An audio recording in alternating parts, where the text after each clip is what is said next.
चलो जी, इस वीडियो में हम बात करेंगे हॉरिजॉन्टल प्रोजेक्ट्स, मतलब एक प्रोजेक्टाइल मोशन। सबसे पहले मैं आपको बताऊं प्रोजेक्टाइल मोशन होता क्या है। प्रोजेक्टाइल आप उस पार्टिकल को कहोगे अगर एक पार्टिकल इनिशियल वेलोसिटी से आपने हॉरिजॉन्टल एक्सिस की तरफ फेंक दिया और ग्रेविटी के इफेक्ट के कारण उसकी एनर्जी कम जब होनी स्टार्ट हुई तो उसने उसकी एक्सिस ऑफ मोशन बदल दी। जैसे कि यहाँ आपने एक कांस्टेंट इनिशियल वेलोसिटी u या ux, मतलब ये प्लस एक्स एक्सिस है, ये वाई एक्सिस है। आपने मान लिया एक पार्टिकल है m मास का, जिसे आपने इनिशियल वेलोसिटी ux जो सिर्फ एक्स एक्सिस के अलोंग है उस वेलोसिटी से एक्स एक्सिस के अलोंग फेंक दिया। उसके बाद क्या हुआ, इसकी जैसे जैसे एनर्जी कम होती गई ग्रेविटी का इफेक्ट इसके ऊपर ज़्यादा होता गया। जैसे कि एक बुलेट का, अगर एक पर्सन यहाँ खड़ा है और आपने बुलेट उसके ऊपर टारगेट की है, अगर वो बुलेट की रेंज में है तो बुलेट उसे वही टारगेट करेगी जहाँ आपने स्पॉट बनाया था। लेकिन अगर वो इसकी रीच से थोड़ा सा बाहर है तो बुलेट जिस टाइम इसकी एनर्जी कम होनी स्टार्ट हो जाएगी, हल्का सा वो ग्रेविटी के इफेक्ट के कारण उसे थोड़ा नीचे टारगेट करेगा। Answer clear? और जो एक पाथ बन करके आया ये एक प्रोजेक्टाइल मोशन का प्रोजेक्टाइल पाथ कहलाएगा, ट्रैजेक्टरी कहलाएगा। Answer clear? अब जरा ध्यान दीजिए, आपको ये प्रूफ करना है अगर एक प्रोजेक्टाइल है, प्रोजेक्टाइल मतलब एक ऐसा पार्टिकल जो आपने इनिशियल कांस्टेंट वेलोसिटी से एक एक्सिस के अलोंग कांस्टेंट है उस वेलोसिटी से आपने फेंक दिया और ग्रेविटी के इफेक्ट के कारण उसकी वेलोसिटी भी चेंज हुई और उसकी एक्सिस ऑफ मोशन भी चेंज हुई। जैसे कि पहले एक्स एक्सिस के अलोंग चला और फिर ये वाई एक्सिस के अलोंग चला। तो ऐसे पार्टिकल को आप प्रोजेक्टाइल कहेंगे और ऐसे मोशन को आप हॉरिजॉन्टल प्रोजेक्शन कहेंगे। तो आपको मैथमेटिकली ये प्रूफ करना है कि एक हॉरिजॉन्टल प्रोजेक्शन एक पैराबोलिक पाथ को फॉलो करता है। तो हॉरिजॉन्टल प्रोजेक्शन एक पैराबोलिक पाथ को फॉलो करेगा, या आप मैथमेटिकली कैसे दिखाएंगे। सबसे पहले मैं आपको बता दूं कि प्रोजेक्टाइल के मास के ऊपर उसका पाथ डिपेंड नहीं करता, लेकिन फिर भी आप किसी ना किसी चीज़ का कोई मास तो लोगे ही। तो आप मान लीजिएगा let a projectile of mass m projected along plus x-axis with velocity ux मान लीजिएगा और उसे सिंप्लिसिटी के लिए u लिख लीजिएगा। Concept clear to all of you? कोई दिक्कत यहाँ तक? मान लीजिए ये ux वेलोसिटी या u वेलोसिटी तक एक स्ट्रेट डायरेक्शन में x डिस्टेंस तक चला, ये ओरिजिन। तब इसका टाइम पीरियड निकालिएगा आप, तो टाइम पीरियड किसके बराबर होगा, t जो डिस्टेंस ये चला अपॉन जिस स्पीड से ये x एक्सिस के अलोंग चला। Is that clear to all of you? Here acceleration g के बराबर होगी due to the effect of gravity, effect of gravity. और आप अब second equation of motion coordinate system के हिसाब से यूज करेंगे। हम कहेंगे यूजिंग,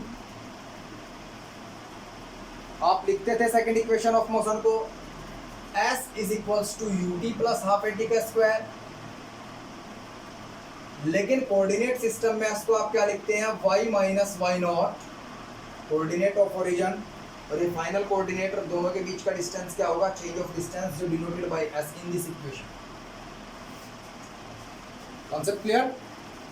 डिस्प्लेसमेंट आपने y एक्सिस के अलोंग ली है अर्थ से जिसका इफेक्ट ग्रेविटी का जिस पॉइंट से पड़ता है वहां तक की डिस्प्लेसमेंट आपने इसे y माना हुआ है। तो आप वेलोसिटी जो u लेंगे इसमें वो लेंगे uy, और जो a लेंगे वो आप g के बराबर।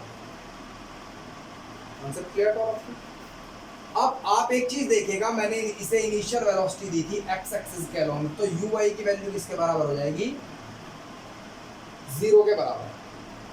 फर्स्ट ऑफ ऑल आपको ये इक्वेशन कोऑर्डिनेट सिस्टम के हिसाब से लिखनी है, y इज इक्वल्स टू या y minus y not uyt plus half ay t square अब मैंने आपको क्या कहा, ये ओरिजिन कोऑर्डिनेट है, तो ओरिजिन कोऑर्डिनेट आप क्या लेंगे, y नॉट इक्वल टू 0 लेंगे। यू वाई जो है इसकी वेलोसिटी वो किसके बराबर लेंगे आप, इसके बराबर लेंगे 0, क्योंकि हॉरिजॉन्टल वेलोसिटी आपने किसके अलोंग ली है, एक्स एक्सिस के, तो वाई के अलोंग तो आपने कोई वेलोसिटी ही नहीं ली, तो वाई एक्सिस के अलोंग क्या लेंगे आप, वेलोसिटी 0। तो ये पूरी टर्म 0 हो जाएगी, ये टर्म 0 हो जाएगी, आपके पास बचेगा y इज इक्वल्स टू, और ए वाई की वैल्यू लिख दीजिएगा g। Concept clear. अब आपके पास y is equals to 1/2 g t square बचा, और t की वैल्यू किसके बराबर है, x बाय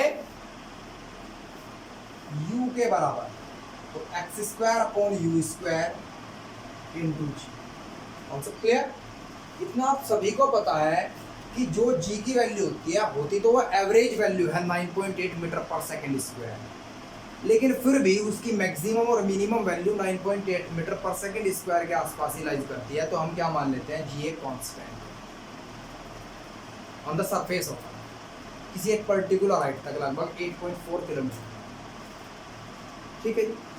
तो आप यहाँ जी को एक कांस्टेंट कंसीडर करेंगे, सिंस क्योंकि 1/2 जी यू स्क्वायर एक कांस्टेंट टर्म है। ऐसा कैसे, क्योंकि 1/2 तो एक कांस्टेंट है ही, और जी को आप कांस्टेंट मान चुके हैं क्योंकि 9.8 एक एवरेज वैल्यू है, और यू आपने हॉरिजॉन्टल एक्सिस पे जो वेलोसिटी दी थी वो है, वो आपने अपने रेस्पेक्ट में कांस्टेंट प्रोवाइड की थी प्रोजेक्टाइल को, ताकि वो एक्स एक्सिस के अलोंग चले, लेकिन due to the effect of gravity उसकी एनर्जी कम हुई और उसने पाथ चेंज कर दिया, और उस पाथ को आपने ट्राइजेक्टरी नाम दे दिया। कॉन्सेप्ट क्लियर जी, 100%।